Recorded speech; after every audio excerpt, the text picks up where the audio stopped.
Hare Krishna, Krishna Krishna Hare Hare, Hare Rama, Hare Rama, Rama Rama, Hare Hare. Hare Krishna. সর্বপ্রথমে আমি আমার পরমারাধ্য গুরুদেব ওম অষ্টোত্তর শত পরিব্রাজকাচার্য ছিল জয় পতাকা স্বামী গরদ গুরুদেবের পাদ পদ্ম বন্দনা করি। তৎপরে ইস্কন প্রতিষ্ঠাতা আচার্য ছিল অভয় চরণারবিন্দ ভক্তি বেদান্ত স্বামী ছিল প্রভুপাদ আমাদের পরম গুরুদেব।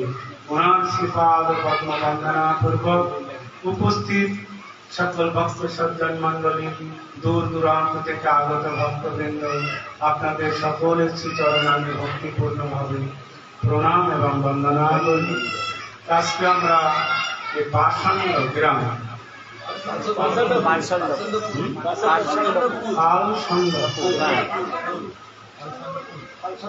পালসণ্ডপুর গ্রামে আমরা এসেছি। তো খুব ভালো লাগছে। আমাদের যে প্রোগ্রাম করেছে বিশ্বজিৎপুর কোথায়, হরে কৃষ্ণপুর। তো যাই হোক, ওনাদের প্রচেষ্টায় এবং ওনাদের চেষ্টায় আজকে অনুষ্ঠান অনুষ্ঠিত হচ্ছে। তো ওনাদেরকে অসংখ্য ধন্যবাদ জ্ঞাপন করি ইস্কন পক্ষ থেকে। আজকে আমরা একটি শ্রীমদ্ ভাগবতের শ্লোক পাঠ করে শ্রবণ করি। সকলে হাত জোড় করে বলুন, ওম নমো ভগবতে বাসুদেবায়, ওম নমো ভগবতে বাসুদেবায়, ওম নমো ভগবতে বাসুদেবায়।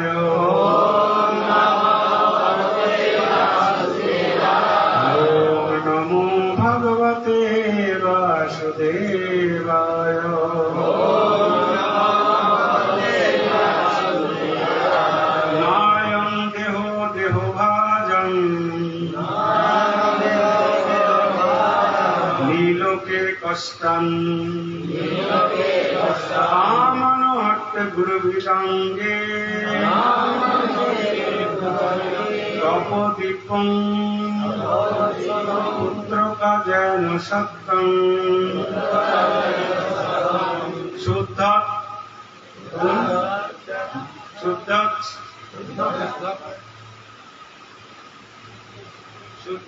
তস্মাৎ ব্রহ্ম শৌকং তনান্তর। এই শ্লোকটি বলছেন শ্রীমদ্ ভাগবতের ষষ্ঠ স্কন্ধে পঞ্চম স্কন্ধ। ঋষভ দেব, এই ঋষভ ছিলেন ভগবানের সপ্তাবিশ অবতার। এই শ্লোকটি বলছেন এই ঋষভ দেব ভগবানের সপ্তাবিশ অবতার ছিলেন। তার 100টি পুত্র ছিল, 100টি পুত্র। এই 100টি পুত্রকে ডেকে সন্ধ্যাবেলা এরকম প্রতিদিন তিনি জ্ঞান উপদেশ করতেন। আমাদের এরকম প্রতিটি গৃহস্থ ভক্তের কর্তব্য পুত্রদের আত্মজ্ঞান, আধ্যাত্মিক জ্ঞান দেওয়া। আদেশে পিতা মাতা, সেই পরম বন্ধু, সেই মাতা পিতা শ্রীকৃষ্ণ চরণে যেই প্রেম ভক্তি দাতা। তো সেই পরম বন্ধু হতে পারে, সেই মাতা হতে পারে, পিতা হতে পারে, যে নিজের সন্তানদের প্রেম ভক্তি দান করবেন, কৃষ্ণের চরণে তিনি নিয়ে যাবেন। সেখানে ঋষভদেব কি না তার 100 সন্তানদেরকে ডেকে বলছেন, হে পুত্রগণ, এই জগতে দেহধারী জীবদের মধ্যে এই নরদেহ লাভ করা অত্যন্ত কঠিন। হে পুত্রগণ, কি বলছেন?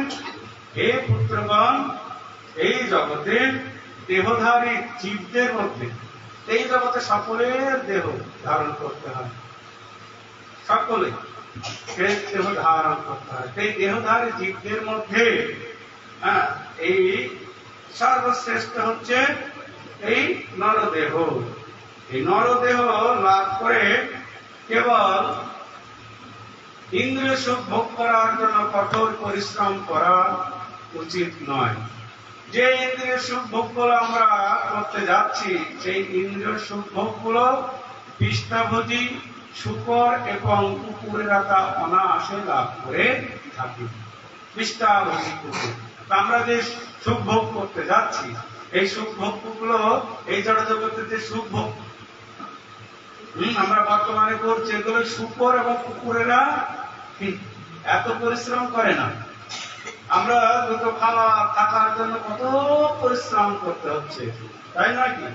তো পৃষ্ঠাভোজী শূকর কুকুরেরা এরকম ঠিক পরিশ্রম করে না, পরিশ্রম করে না, তারা অনায়াসে এই সুখ ভোগ গুলো করছে। সেই সুখ ভোগ গুলো কি না? আহার নিদ্রা ভয় বৈতনঞ্চন সামান্য মেতাৎ পশু নরানাম ধর্মহিতেশাম অধিক বিশেষ ধর্মেন হীনা পশুভি সমানা।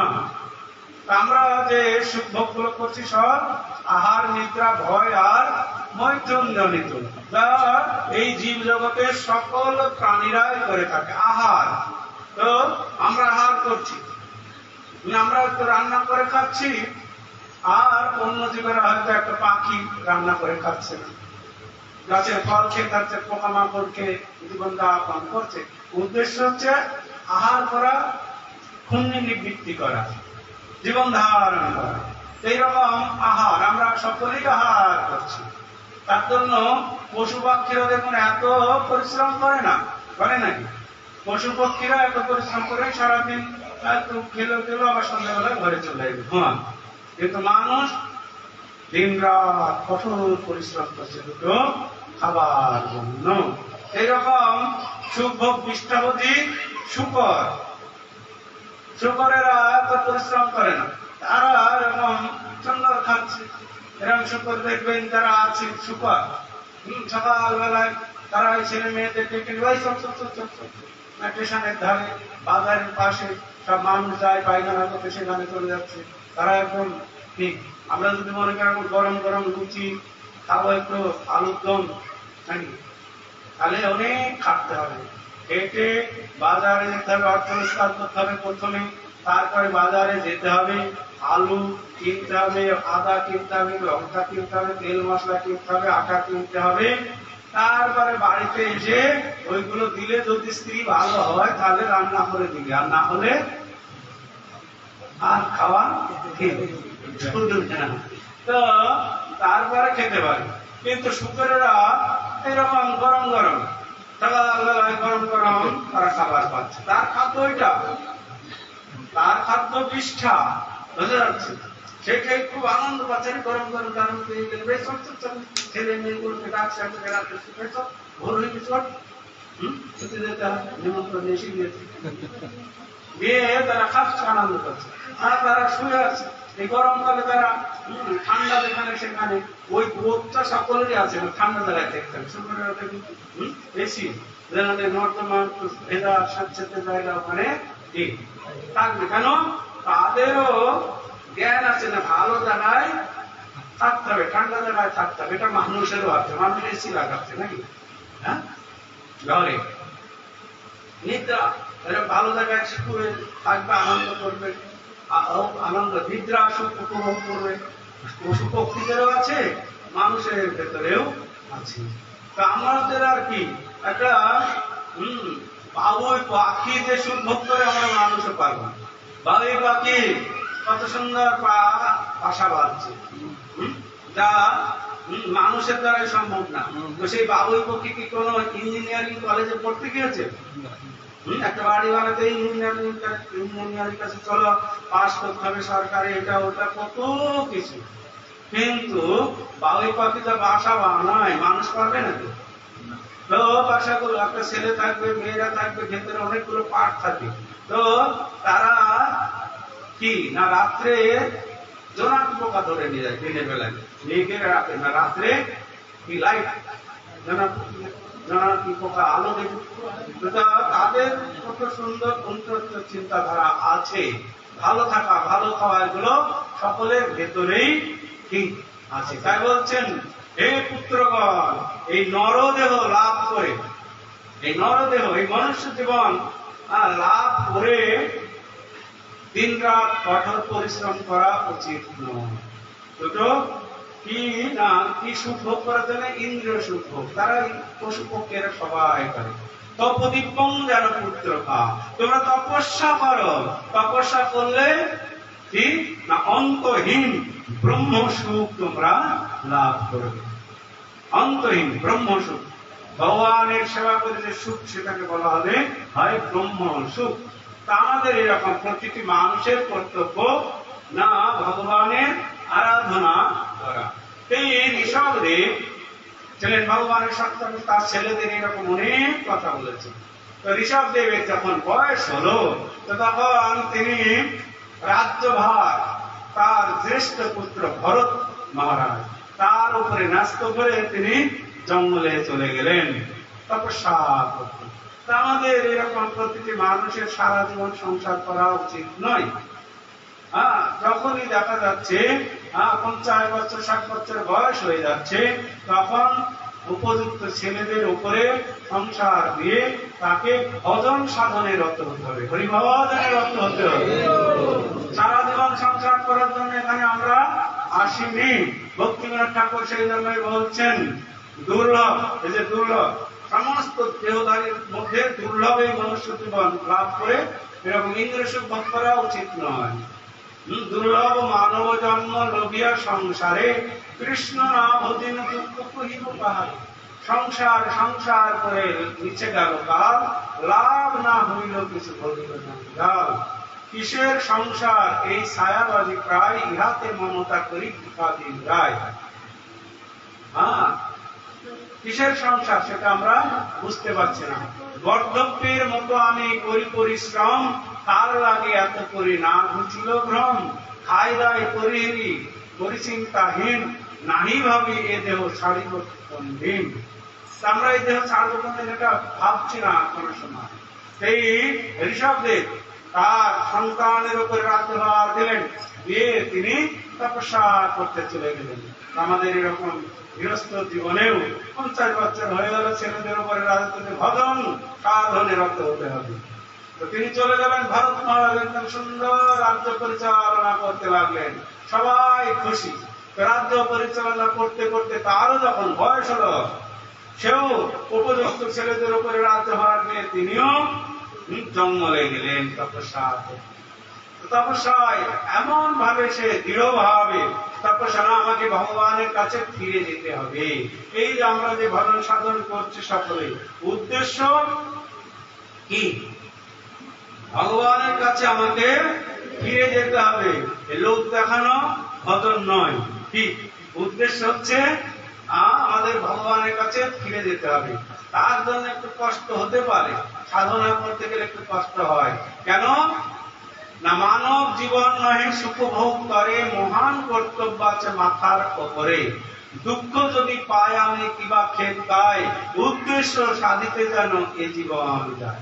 এই মনুষ্য জীবন সুখ ভোগ করার জন্য নয়, অন্য জীবন সুখ ভোগ করবে। মনুষ্য জীবন কি উদ্দেশ্য সাধন করতে হবে।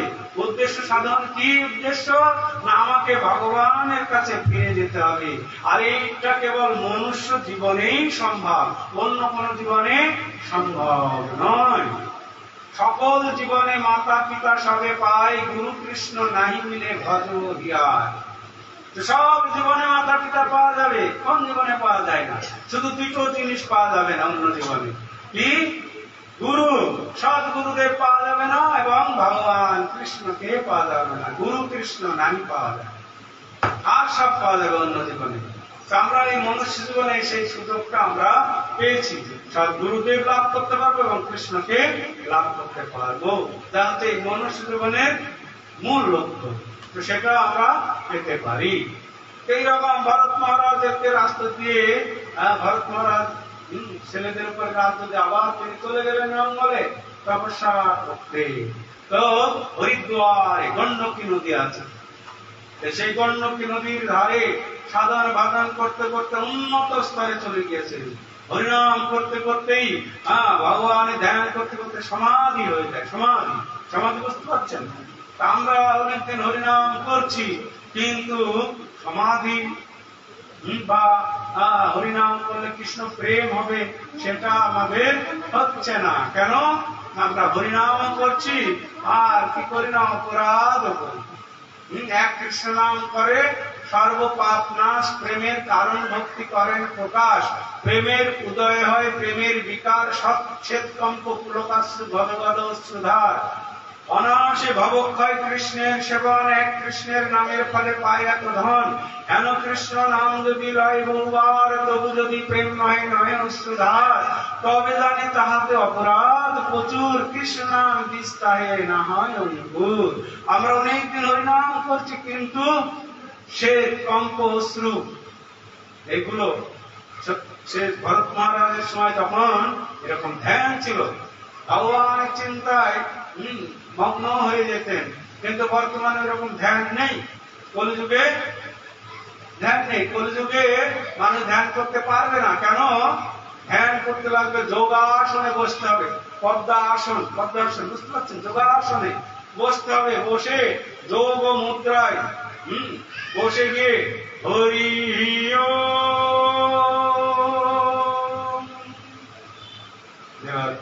ভগবানের ওঙ্কারের ধ্যান। এখন অনেক কিছু মানুষ, অনেক মানুষ আছে ওঙ্কারের ধ্যান করে, কিন্তু কলিযুগের জন্য নয়। কেন? ওই অঙ্গে ধ্যান করতে আপনার 4-5 ঘন্টা সময় লেগে যাবে মনকে নিবিষ্ট করতে, মনকে। তারপরে ওঙের চিন্তা করতে করতে ওং আপনার কাছে দর্শন দেবে, তো 8-10 ঘন্টা লাগবে কম করে, তারও বেশি লেগে যাবে। তো আপনার এই কলিযুগে আপনি কি করে ধ্যান করবেন? সকালবেলায় স্নান টান করে আপনার চাষবাস আছে, ব্যবসা আছে, চাকরি আছে, তেমন সকালবেলায় স্নান টান করে যদি হরি ওম করে বসে যাবেন, তারপরে কিছু সময় বাদে এসে স্ত্রী এসে বলবে ধ্যান করছে না, ভান করছে, যাও বাজারে যাও, মাঠে যাও, বলবে কি? ওই নাতি নাতনি এসে পিঠের উপরে উঠে পড়বে, ধ্যান করতে দেবে না। তাছাড়াও আপনার আধা ঘন্টা সময় পদ্মাসনে বসে থাকার ক্ষমতা নেই, আধা ঘন্টা বসে থাকবেন না, 1 ঘন্টা 2 ঘন্টা 4 ঘন্টা, আধা ঘন্টায় বসে থাকা যায় না। সেই জন্য কলিযুগের জন্য ধ্যান নয়। সে ভরত মহারাজ একদম পুরো ধ্যান মগ্ন হয়ে যেতেন, এইরকম ধ্যান করছেন, ধ্যান করতে করতে ভগবানের লীলা দর্শন করছেন।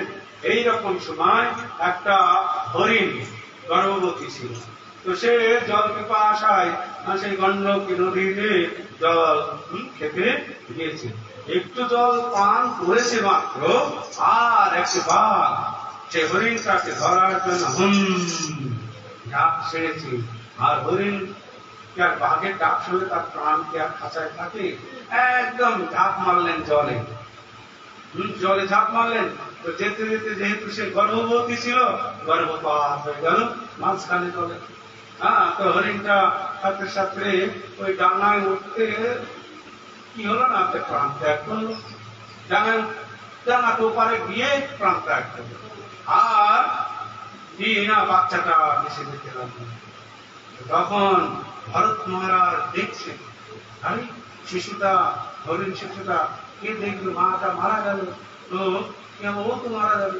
তখন সে তাড়াতাড়ি গিয়ে বাচ্চাটাকে ধরে নিয়ে আসলো, বাচ্চাটাকে ধরে নিয়ে আসলো, নিয়ে এসে এখন খাবে, ঘাস পাতা তো আর খেতে পারবে না। তখন ওই গ্রাম থেকে দুধ সংগ্রহ করে এনে এনে এনে খাওয়াতে লাগলো, আস্তে আস্তে বড় হতে লাগলো, তখন ঘাস পাতা খাওয়া শিখলো, খুব আনন্দ, হরিণ শিশু ছুটে বেড়াচ্ছে চারিদিকে, আর ভরত মহারাজ খুব আনন্দ পায়, আরে ওদিকে যাস না, তখন ফিরে আসে, এসে গায়ের উপরে উঠে গেল। তো হরিণ শিশুটা তার মা বাবাকে কোনোদিন দেখেনি, হরিণ শিশু মনে করছে এই আমার মা বাবা, যেহেতু ছোটবেলার থেকে জন্মের থেকে আর কাউকে দেখে না, সেই লালন পালন করে, সেই খাওয়ায়। তো সব সময় ওর হরিণ শিশুটা কোন সময় গায়ে একটু ছেড়ে দিচ্ছে, একটু দূরে ছুটে চলে ওদিকে যায় না, ওর সঙ্গে ব্যাগ চলে আসছে, এসে এইভাবে হরিণের সঙ্গে তার বন্ধু ভাব অন্য হয়ে গেল। সব সময় হরিণকে দেখে আনন্দ করে, হয়তো ধ্যান করতে বসেছে, ধ্যান কুশঘাস, কুশের আসন, কুশঘাসগুলো টানতে দুষ্টমি করে না, বাচ্চা ছেলের মতো ছেলের মতো, হ্যাঁ দুষ্টুমি করে নাই, তখন থেমে যায়। আবার টিকে দিকতে হচ্ছে, সিংড়ি গুটাচ্ছে, আমি এখন ধ্যান করতে বসছি, হরিণের সঙ্গে কথা বলছি, বুঝতে গেল? বাচ্চাচ্ছে বাড়িতে নাতি নাতনি আমার, ঠিক, হ্যাঁ হরিণের সঙ্গে কথা বলতে, আমি এখন ধ্যান করছি, এখন চুপচাপ বস, ওই একটুখানি বসলো, বসে আবার শুরু করে দিল। তো এইদিকে আবার ছুটতে চলে, না ওদিকে বাঘ মিটলে কে নিবে না, কে এইদিকে ধ্যান হচ্ছে না। এইভাবে হতে হতে হতে তো এক সময় এসে গেল, তার বার্ধক্য এসে গেল, জরা এসে গেল, শরীর সারার সময় এসে গেল। আমাদেরও এরকম শরীর ত্যাগ করতে হবে, কোন উপায় আছে? উপায় আছে? আমাদেরও শরীর ত্যাগ করতে হবে সবাইকে। তো যখন সে শরীর ত্যাগ করবে, তো তখন তার চিন্তা হচ্ছে, হায় হায় এই হরিণ শিশুটি কার কাছে থাকবে? বাঘে খেয়ে নেবে না ওই নেকড়ে খেয়ে নেবে? সে কি খাবে? কার কাছে থাকবে? আমি তার আশ্রয় ছিলাম, তাকে এখন কে দিয়ে দেবে? এই চিন্তা করতে লাগলেন। এই চিন্তা করতে করতে তার দিন অতিবাহিত হতে লাগলো। একদিন সেই চিন্তা করতে করতে তার শরীর তিনি ত্যাগ করলেন। তো ভগবদ গীতায় বর্ণনা করছেন, জঙ্গম বা স্মরণং ভাবং তেজ্যন্তে কলেবরম তং ক্রমে বৈতি পন্থেও সদা ভাবিত। মৃত্যুর সময় যে যেভাবে ভাবাবিষ্ট হয়ে এই কলেবর ত্যাগ করবে, সেই পরবর্তী জীবনে সেই ভাবই প্রাপ্ত হবে। এইভাবে যখন শরীর ত্যাগ করলো, তখন একটা হরিণ শিশু হয়ে জন্মগ্রহণ করলো পরবর্তীতে, ওই জঙ্গলেই বাস করতে লাগলেন। তো হরিণ শিশু হয়ে তখন ওইভাবে চলছে, কিন্তু তার জ্ঞান নষ্ট হয়নি। হায় হায় মনে পড়ছে তখন, হায় হায় আমি কি করলাম? আমি রাজ্য, স্ত্রী, ছেলে, মেয়ে সমস্ত কিছু ছেড়ে এসেছিলাম তপস্যা করতে, ভগবানকে লাভ করার জন্য, কিন্তু এই হরিণ শিশু একটা আমার বাধা হয়ে দাঁড়ালো। হরিণ শিশুর মায়ায় আজকে আমি চিন্তা করতে করতে দেহ ত্যাগ করে হরিণ হয়ে আমাকে জন্মগ্রহণ করতে হলো। হায় হায় এত বড় ভুল আমি করে ফেললাম।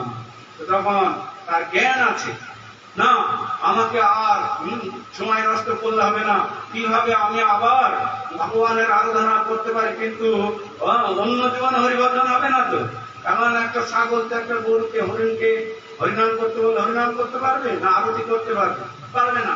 তো তখন তার দুঃখ, হায় হায় আমি এখন ভজন করতে পারি, যেহেতু সে আগের জীবনে তো ভক্ত ছিল।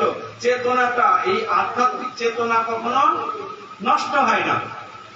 আধ্যাত্মিক চেতনা, গীতা ভাগবতের যে শিক্ষা যদি কেউ অনুসরণ করেন, এই জ্ঞান কখনো নষ্ট হবে না। যেমন একটা লোক ABCD পড়াশোনা করতে করতে পিএইচডি করছে, পিএইচডি করতে করতে হয়তো কোন ভাবে মারা গেল।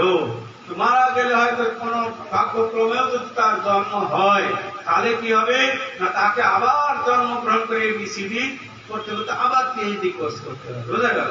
কিন্তু ভক্ত জীবন এইরকম নয়।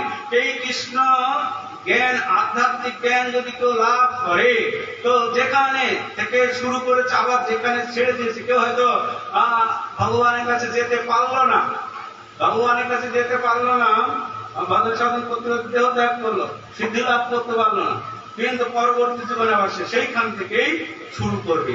এই কথা অর্জুন জিজ্ঞাসা করেছিল কৃষ্ণকে, হে প্রভু, হে জনার্দন, আপনার আরাধনা করছেন, কিন্তু করতে করতে আপনাকে প্রাপ্ত হলো না, হয়তো দেহ ত্যাগ করলো, তার কি গতি হবে?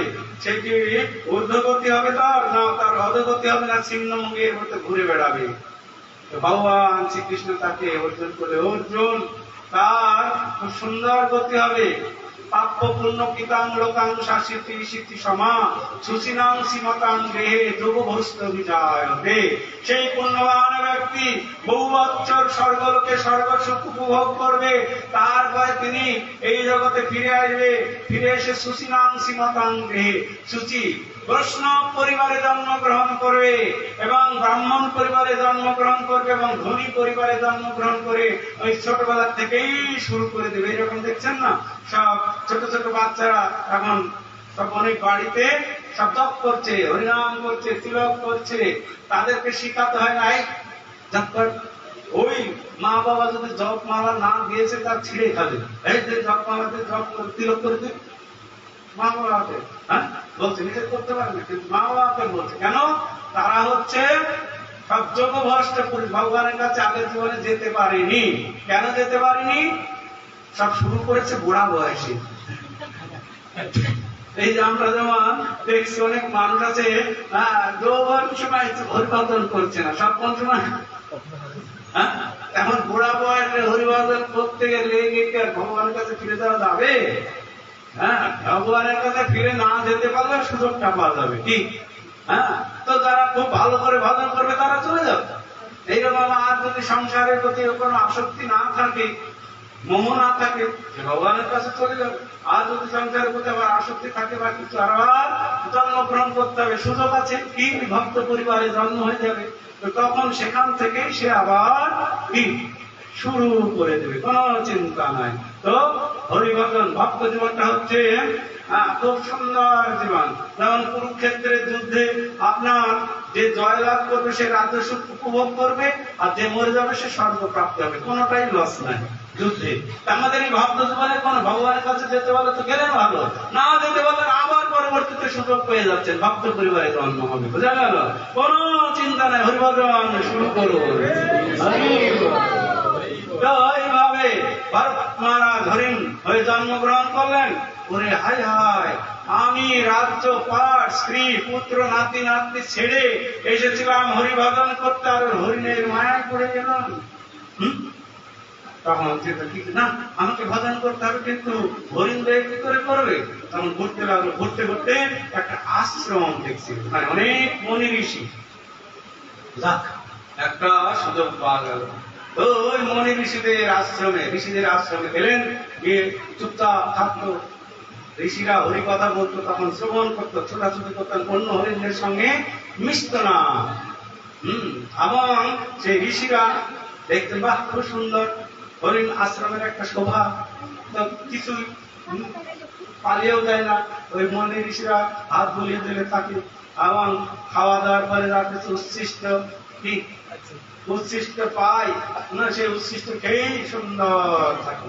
আমাদের এই ভক্ত জীবনে উচ্ছিষ্টটা খুব গুরুত্বপূর্ণ। কেন? ভক্তিবিনোদ ঠাকুর বলছেন, তব নিজ জন প্রসাদ সেবিয়া উচ্ছিষ্ট রাখিবে যা, আমার ভজন পরম আনন্দে প্রতিদিন হবে তা।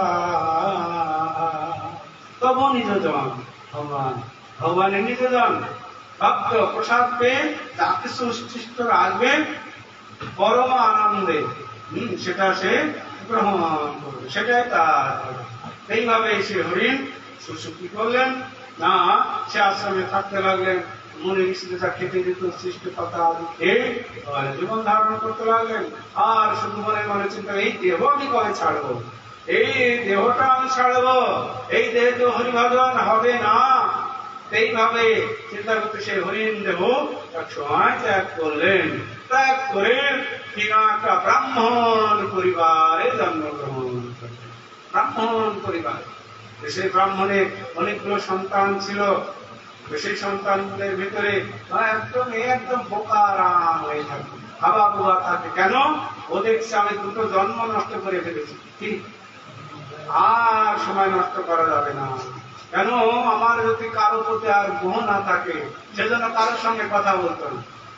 একদম কথা বলতে পারতো, কিন্তু কথা বলে না, শুনেও শুনে না।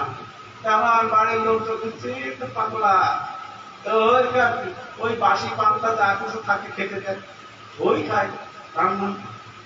যা পড়ে গিয়েছে অন্নটান্ন পোড়া রুটি টুটি যা দেয়, একদম পরমানন্দে খেয়ে নেয়। তো যাদের কোনো চিন্তা নাই, হরিভজন করে, সবসময় ভগবানের চিন্তা করে, যা খাবে তাই গায়ে লেগে যাবে, একটু হুষ্ট পুষ্ট, বুঝে গেল? হুষ্ট পুষ্ট। এইভাবে দিন যাচ্ছে। এইরকম ওই চাষবাস আছে তাদের, ওই ধানের জমি, অনেক শস্য ক্ষেত আছে, তো সেখানে শুকর আদি রাত্রে অনেক কিছু জঙ্গলি আসে, পশু আছে, খেয়ে যায়। তো ওখানে জঙ্গলে রেখে আসে, ওই ক্ষেতের ধারে রেখে আসবে, ব্যাস থেকে গেল বসে। এইরকম ভাবে তার দিন যাচ্ছে। এইরকম সময় একদল ডাকাত, তারা এরকম জঙ্গলে তাদের ডাকাতিটা ঠিক মতো হচ্ছে না, তারা মনে করছে না মা মনে হয় আমাদের প্রতি অসন্তুষ্ট হয়ে পড়েছে, তো মায়ের কাছে একটা নর বলি দিতে হবে। তাহলে একটা নর মানুষ খুঁজে দেখো কোথায় পাওয়া যায়। এইরকম জঙ্গল থেকে গ্রামে সব আসছে, একটা মানুষকে ধরে নিয়ে যাচ্ছে। দেখছেন জঙ্গল থেকে বেরিয়ে মাঠের ধারে একটা হৃষ্টপুষ্ট কি বসে আছে, একজন পরম ভক্তরা তো আর জানছে না, একজন ভগবানের চিন্তা সবসময়। তো তাকে ধরে নিয়ে গেলেন, তো ধরে নিয়ে গিয়ে স্নান আদি করিয়ে, কিছুই বলছেন না, হ্যাঁ চান আদি করেছেন, স্নান আদি করে যে হাড়ি কাঠ আছে বলি দেওয়ার ওখানে ঢুকে দিয়েছে মাথা, বলি হবে, কিছুই বলছেন না। বা ভগবান যারা ভক্ত হয় এরকমই, মারো কবি जो इच्छा तुम्हारा नित दास प्रति तुम्हारे अधिकारा। हे प्रभु আমাকে মারবেন, রাখবেন, কাটবেন, যা কিছু আপনার ইচ্ছা আপনি করতে পারেন, যেহেতু আপনি আপনার নিত্য দাস। যখন বলি দিতে যাবে তখন মা দেখছে আমার প্রভুর ভক্ত আমার সামনে বলি হবে, হ্যাঁ তখন মা ওইখান থেকে প্রকট হয়ে যে তোর খড়গ দিয়ে বলি দিতে, সেই খড়গ কেড়ে নিয়ে সব ডাকাত দলদের এক এক করে সব বলি দিয়ে দিলেন, একটা করে বলি দিয়ে দিলেন। তো তখন মা কালী তিনা সেই ভরত মহারাজকে প্রণাম করছেন। কেন প্রণাম করছেন? হ্যাঁ সে হচ্ছে আমার প্রভুর ভক্ত। প্রভুকে মা কালীর ভক্ত, মা কালীর প্রভুকে কৃষ্ণ। তো জড় ভরত তাতেও কথা বললেন, চলে গেলেন। মা খুশি হলেন, সে এত কিছু চিন্তাই করলেন না, কে রক্ষা করবে, যা ভগবানের ইচ্ছা এইভাবেই মনে করলেন। তো আমরা অনেক সময় এরকম নিজেদের সুখ সুবিধার জন্য, হয়তো ছেলের পেটে ব্যথা করছে, একটা চাকরির জন্য মায়ের কাছে এরকম গিয়ে বলি, মা আমার ছেলের যদি চাকরি হয় আমি তোকে দুটো পাঠা দেব, দুটো পাঠা, জোড়া পাঠা দুটো, চাকরি যদি হয়। তো একটা চাকরি নিতে গেলে 10-15 লাখ টাকা লাগছে, আর এই দুটো পাঠা দিয়ে হয়ে যাবে? বোকা ওই একটু সন্দেহ, আমি বুঝতে পারছি চাকরি নিতে গেলে কত টাকা লাগবে। তো কিছু সন্দেশ ফলমূল গিয়ে হচ্ছে, মা আমার মেয়েটার যদি চাকরিওয়ালা ছেলে বিয়ে হয় সেই রকম একটা ব্যবস্থা করে। ফলমূল নিয়ে গেছে, একটু সন্দেশ কত 50 টাকা আছে, 50 টাকার জিনিস নিয়ে বলছে এরকম একটা বিয়ে কি ভালো চাকরিওয়ালা ছেলের সঙ্গে বিয়ে দিতে গেলে কত খরচ, পাওয়া মুশকিল। তো ওই 50 টাকার ফলমূল সন্দেশ নিয়ে মায়ের কাছে। এইরকম আমরা সব কামনা বাসনা নিয়ে মায়ের কাছে যাই, কামনা বাসনা নিয়ে। মারা মা দুর্গা, কালী, শিব, শীতলা, ব্রহ্মা, শিব, ইন্দ্র, চন্দ্র, বরুণ, এরা এরকম এই জড়গত জগতের কিছু বস্তু দেয়, তাও ভগবান শ্রীকৃষ্ণের পারমিশন নিতে হয়। বুঝে গেল? হ্যাঁ নিজের ইচ্ছায় দিতে পারবে না, নিজের ইচ্ছায় দিলেই বন্ধ করে দেবে। যেমন এই যে এখন বন্ধ হয়ে গেছে অনেক কাজ, আগে 100 জনের কাজ ছিল, কেন্দ্র সরকার দিত, এখন এরা মনে করছিল আমরা দিচ্ছি সব, এখন ওরা বন্ধ করে দিচ্ছে। এখন না এইরকম দেব দেবীরা এরকম, বুঝতে পারছেন, কৃষ্ণই দিচ্ছে সবকিছু, কিন্তু এরা মাঝে মাঝে মনে করে যে আমরা দিচ্ছি, বুঝতে যাচ্ছে। ওই রকম ওই যে ভগবান শ্রীকৃষ্ণ এরকম বৃন্দাবনে যখন একদিন ওই যে নন্দ মহারাজ সমস্ত বোঝাবাসীরা সবাই সকালবেলা রান্না বান্না করছে, অনেক পিঠা বানা, বহু কিছু। ভগবান কৃষ্ণ ছোট, তখন দেখছি এইগুলো কি হবে। নন্দ মহারাজ বলছে সব কিসের আয়োজন হচ্ছে, বলছে ইন্দ্র পূজা হবে। ইন্দ্র পূজা, ইন্দ্রকে বলছে দেবতা, উনি কি করেন বলছে আমাদের বৃষ্টি টিষ্টি দেয়, ঘাস হয়, গোবর্ধনে আমাদের গরু আছে, দেব আছে, আমরা যেহেতু বৈশ্য তো চাষবাস হয়, বলছে ইন্দ্র বৃষ্টি দেয়। তাহলে যে কৃষ্ণের মরুভূমিতে তো কেউ ইন্দ্রের পূজা করছে না, ওখানে কেন বৃষ্টি হচ্ছে? সমুদ্রের মাঝখানে কি ইন্দ্রের পূজা করছে কেউ? না, ইন্দ্র দিচ্ছে না, এগুলো দিচ্ছে ভগবান। তোমরা ভুলে ইন্দ্রের পূজা করছো। আর কৃষ্ণ মনে করছে ইন্দ্রের অহংকার হয়ে গেছে, ইন্দ্র মনে করছে আমি সবকিছু দিচ্ছি, হয়েছে, আর বন্ধ করে দিলেন ব্যস্ত হয়ে গেল কৃষ্ণ। এখন কৃষ্ণ এই ইন্দ্র পূজা বন্ধ করার জন্য বুদ্ধি করছে, বুঝতে পারছে না, ইন্দ্র পূজা করতে হবে না। তখন বলছে পরে করলে হবে, বলছে না এই সব কিছু দিয়ে আমাদের বৃন্দাবনের শোভা হচ্ছে গোবর্ধন, এই গোবর্ধনের পূজা করতে হবে। গোবর্ধনের পূজা করলো, আর ইন্দ্র খেপে গেল। খেপে গিয়ে কি বৃষ্টি, ব্রজবাসীদের কত কষ্ট দিতে চাইলেন, কিন্তু কৃষ্ণের চরণে আশ্রয় যারা গ্রহণ করেছে তাদের কোনো চিন্তা নাই।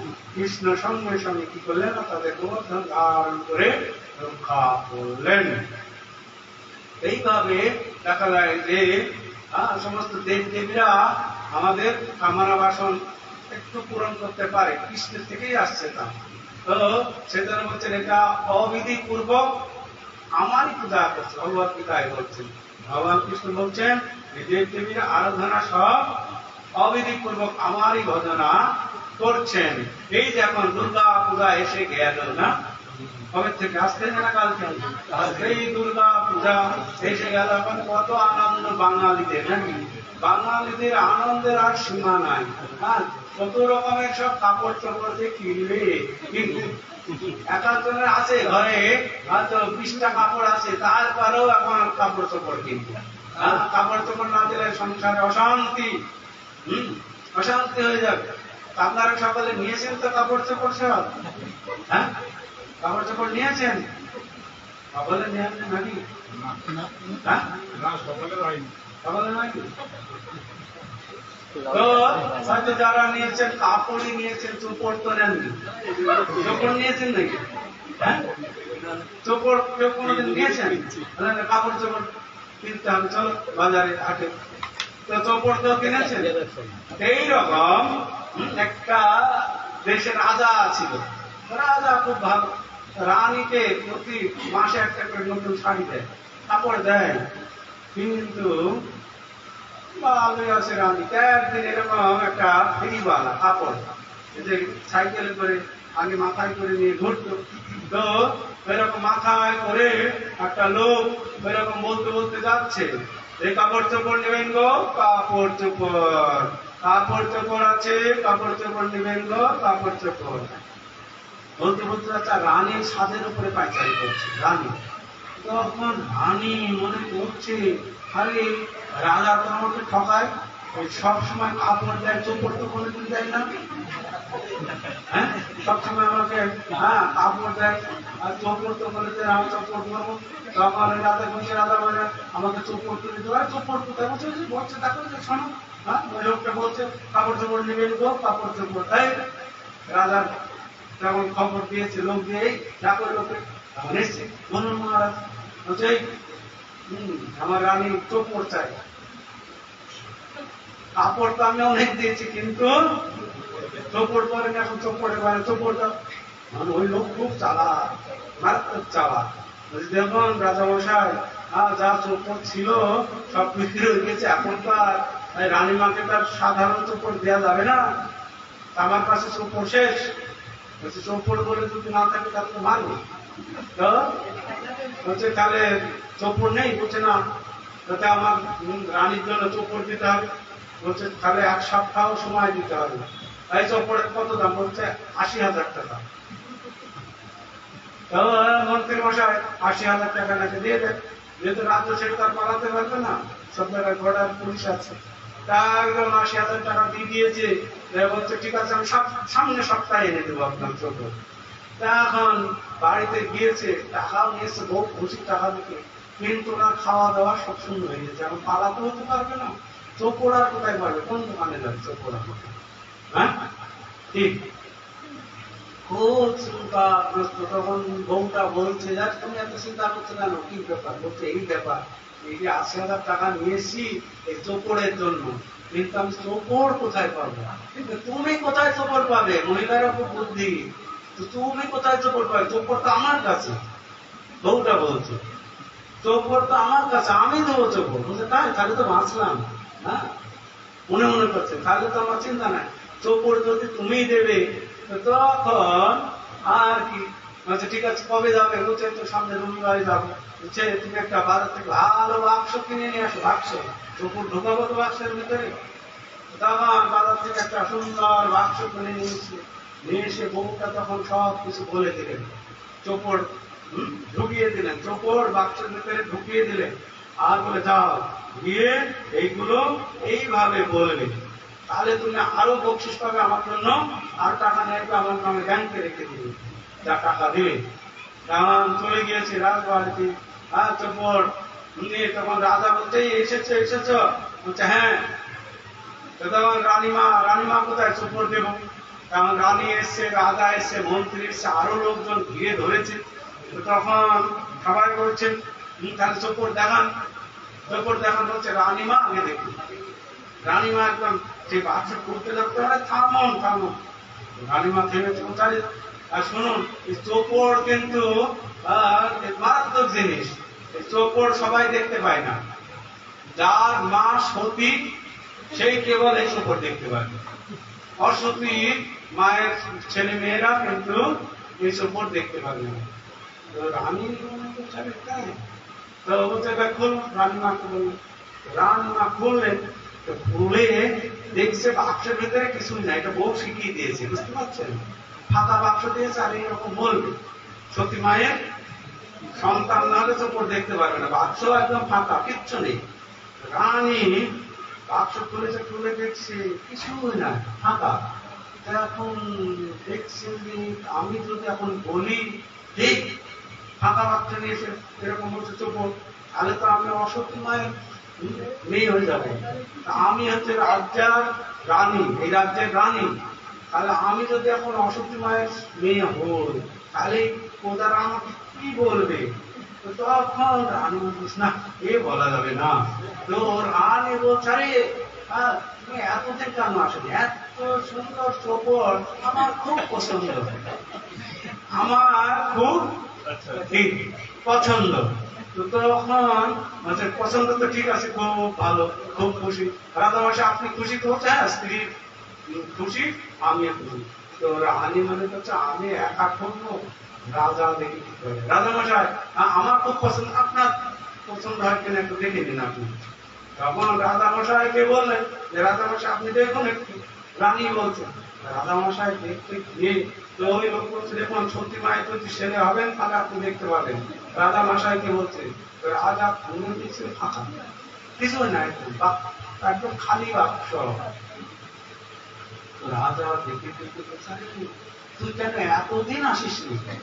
আমার রানীকে শুধু আমি এতদিন সারিয়ে দিয়েছি, চোপড় দিনে তুই এতদিন আসলাম, কত চোপড় দিতাম, দারুণ চোপড়, সবাই খুশি, তাই তো সবাই কিন্তু সত্যি সত্যি চোপড়, হাত ফাঁকা। তো রাজা খুব প্রশংসা করছেন, বুঝছেন, যে তুই এতদিন কেন আনিসনি, তাহলে আমি রানীকে কত চোপড় দিতাম। তো সবাই খুশি। তো রাজা বললেন, সবাই মনে করে ঠিক চোপড় আছে, খুব ভালো চোপড়। তো রাজা মনে করছে আমার মন্ত্রীটা তো মনে করে বুদ্ধিমান নিজেকে, মন্ত্রী মানেই বুদ্ধিমান। হ্যাঁ, দেখি মন্ত্রী কি করে। মন্ত্রীকে বলছে, মন্ত্রী আপনি দেখুন চোপড় কেমন পছন্দ হয় কিনা। তো তখন মন্ত্রীকে দেখতে বলছে। মন্ত্রী একদম বাক্স খুলে দেখছে, দেখছে তো কিচ্ছু নাই। রানীও দেখেছে, রাজাও দেখেছে, কিছু নাই। আর এখন যদি আমি বলি যে কিছু নাই, রাজামশাই আপনাকে ঠকাচ্ছে, তাহলে তো আমি অসতী মায়ের ছেলে হয়ে যাবো। অসতী মায়ের আমাকে এখনই তাড়াবে, আমার মন্ত্রী করতে অসতী মায়ের ছেলে তাড়াবে। তো মন্ত্রী একদম সঙ্গে সঙ্গে বলছে, এই হারামজাদা লোকটাকে যে কাপড় দেয়, তুই নিয়ে আসলে একটা কেন নিয়ে আসলি? রানীমাকে দিচ্ছিস, তা আমার বউ কি করবে? তো আরেকটা তন্ত্র নিয়ে আসবে আমার বউর জন্য নাকি? হ্যাঁ, তাহলে তো আমি আমার বউকে আরেকটা দিতাম এরকম চোপড়।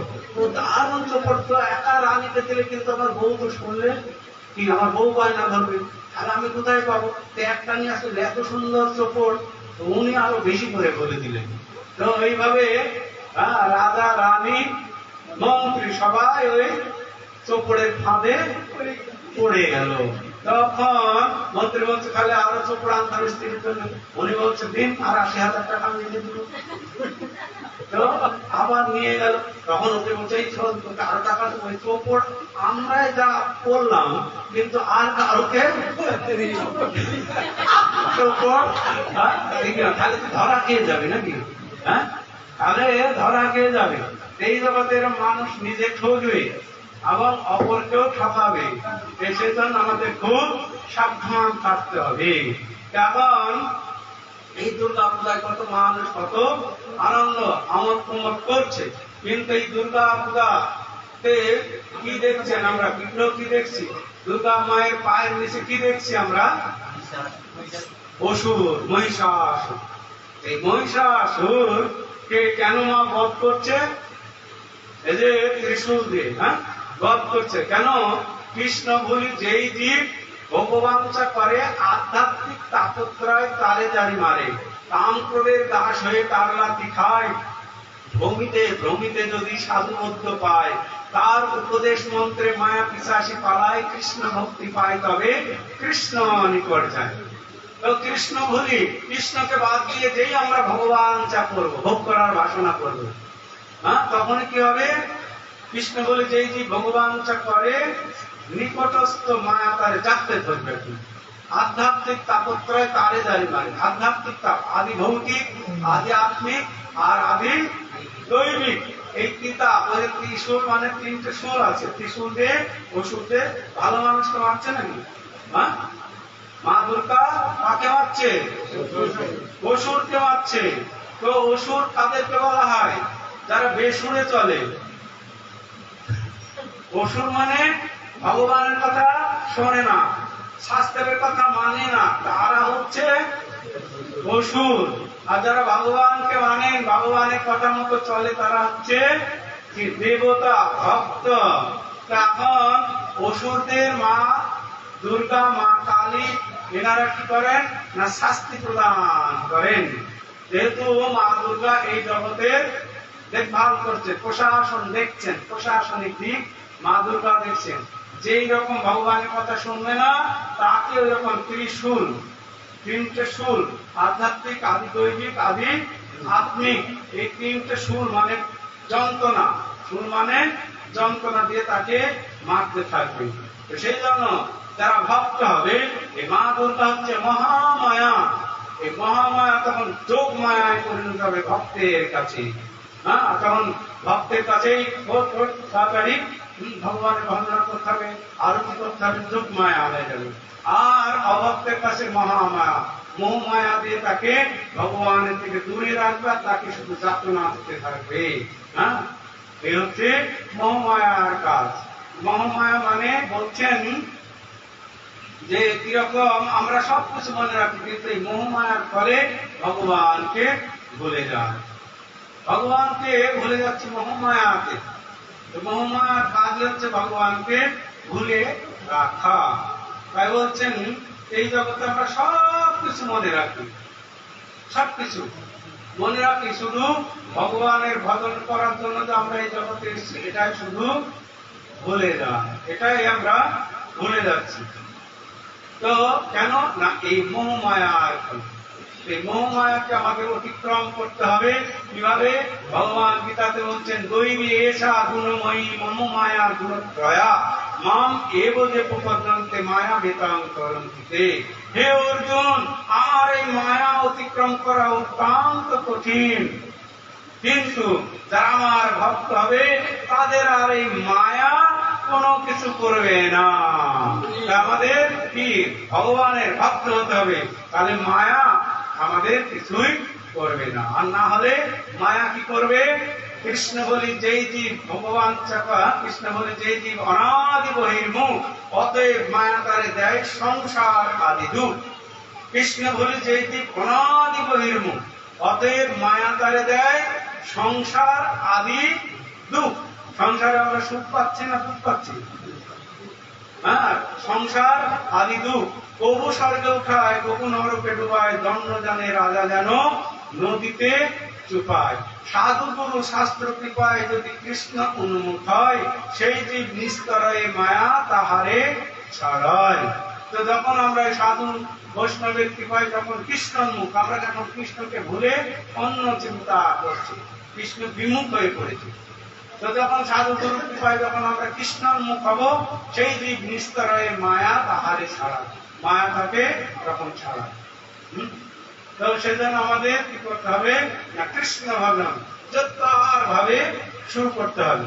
তো বিশেষ করে এখন বর্তমান কলিযুগ, এই কলিযুগে ভগবান শ্রী চৈতন্য মহাপ্রভু এসেছেন আমাদের জন্য, পতিত পাবন পরম করুণাময় মহাপ্রভু। তিনি এসে আমাদের অনেক কঠিন কোন নিয়ম দেয়নি, কঠিন নিয়ম কঠিন তপস্যা এইগুলো দেয়নি। আর এই জগতে প্রায় সকলেই বলে যে আমরাও সকলেই ভক্ত। এখন আপনারা হরিনাম করুন, ভক্ত হন, আমিও ভক্ত। এই জগৎ অভক্ত আপনারা খুঁজেই পাবেন না। কেউ হয়তো মায়ের ভক্ত, কেউ শিবের ভক্ত, কেউ গণেশের ভক্ত, কেউ কালী ভক্ত, কেউ দাদার ভক্ত, কেউ মদের ভক্ত, কেউ মাছের ভক্ত। কৃষ্ণ ভক্ত কম পাওয়া যাবে? হ্যাঁ, সব ভক্ত দেখার জন্য সবাই ভক্ত, অভক্ত খুঁজেই পাওয়া যাবে না। তো ভক্ত মানে যার যে অনুগত। আমাদের কার ভক্ত হতে হবে? কৃষ্ণ ভক্ত হতে হবে। এই জগতে কৃষ্ণ ভক্ত পাওয়া খুব কঠিন, খুব কম।